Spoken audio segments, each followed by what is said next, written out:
Alhamdulillah, wassalatu wassalamu ala rasulillah. Saudara yang dimuliakan Allah subhanahu wa ta'ala, ada orang hafal Al-Quran tapi tidak azhari. Ada lulus Al-Azhar tapi tidak hafal Quran. Ada hafal Quran lulus Azhar tapi tidak sempat sampai doktor. Ada doktor hafal Quran tapi tidak Azhar. Ada doktor hafal Quran lulus Azhar tapi hanya sampai ke level akademisi saja, tidak punya darah politik. Maka ada suatu kesempurnaan. Kesempurnaan milik Allah, kata orang. Betul, tapi ada orang-orang yang diberikan Allah subhanahu wa ta'ala lebih dari yang lain. Sama seperti jari kita ini. Ada yang lebih tinggi, ada yang lebih kurus, ada yang lebih gemuk, ada yang lebih pendek, ada yang lebih rendah.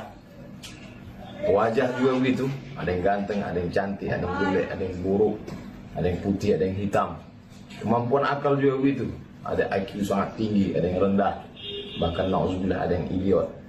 Tapi ini makhluk luar biasa, diberikan Allah Dr. Al-Azhar, hafal Al-Quran, lalu kemudian punya darah politik yang luar biasa.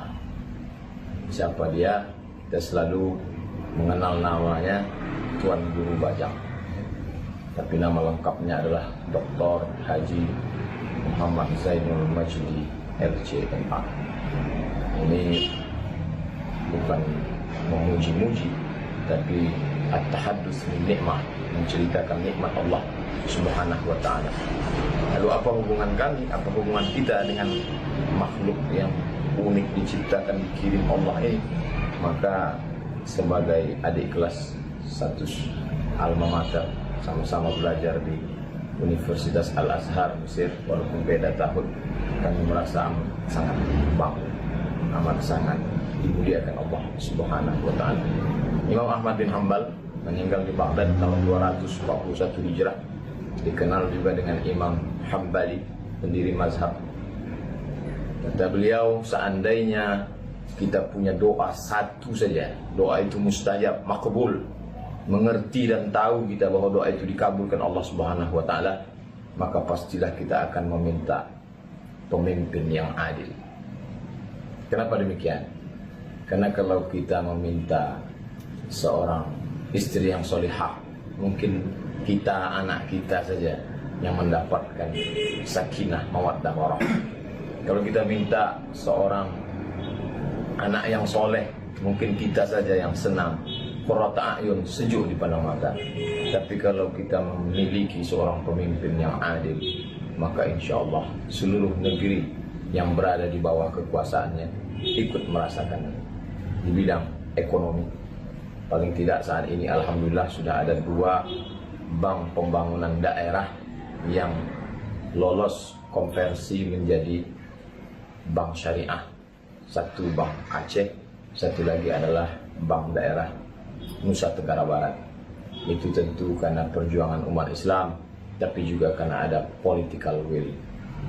Umat ini disadarkan dari bawah lewat khutbah Jumat, lewat pengajian, lewat tausiah, lewat tazkirah, lokakarya, seminar. Tapi dia disadarkan dari bawah.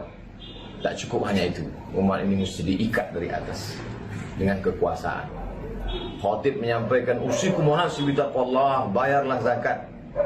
Tapi orang mungkin tidak mau mendengar. Tapi ketika ada pemimpin yang dengan kekuasaannya, maka kata Allah, khudh, hai Muhammad sallallahu alaihi wasallam, kau punya kekuasaan, khudh min amwalihim, ambil sebagian dari harta mereka, shadaqatan, sebagai zakat, tutahhiruhum, mensucikan, wa tuzakkihim biha, membersihkan mereka. Salat berjamaah dengan pemimpin yang adil. Tidak ada Nabi pernah bertanya, kemana si fulan, kenapa tidak datang ke masjid? Karena memang sulit untuk sholat berjamaah beramai-ramai di kota Makkah Al-Mukarramah, karena tidak ada kekuasaan. Tapi begitu Nabi SAW menjadi pemimpin di kota Al-Madinah Al-Munawwarah, maka dia bisa inspeksi satu persatu. Asyahidun fulan, mana si fulan, kenapa tidak datang sholat berjamaah? Zakat, haji, peraturan, itu semua mengikat dari atas, disadarkan umat ini dari bawah. Dunia ini tidak pernah selesai. Imam Syafi'i meninggal tahun 204 di Fustat, Kairo, Mesir, tidak menyelesaikan masalah. Buya Hamka Haji Abdul Malik Karim Abdullah meninggal, masalah tidak selesai. Tapi paling tidak kita pernah berusaha untuk menyelesaikan masalah dunia ini. Kalau kita mati, Allah tidak akan tanya berapa masalah yang kau selesaikan. Tapi paling tidak kita bisa jawab, aku sudah berusaha. Di antara menyelesaikan masalah itu adalah bersyukur diberikan Allah saudara yang punya kemampuan lebih. Dan kita berharap ke depan ada masa depan yang cemerlang, disadarkan dengan hafalan Qur'annya, disadarkan dengan Dr. Azhar bidang tafsirnya, disadarkan umat ini dengan kepemimpinan yang adil. Terima kasih, mohon maaf atas segala kesilapan. Wallahul muwaffiq ila aqwamit thoriq.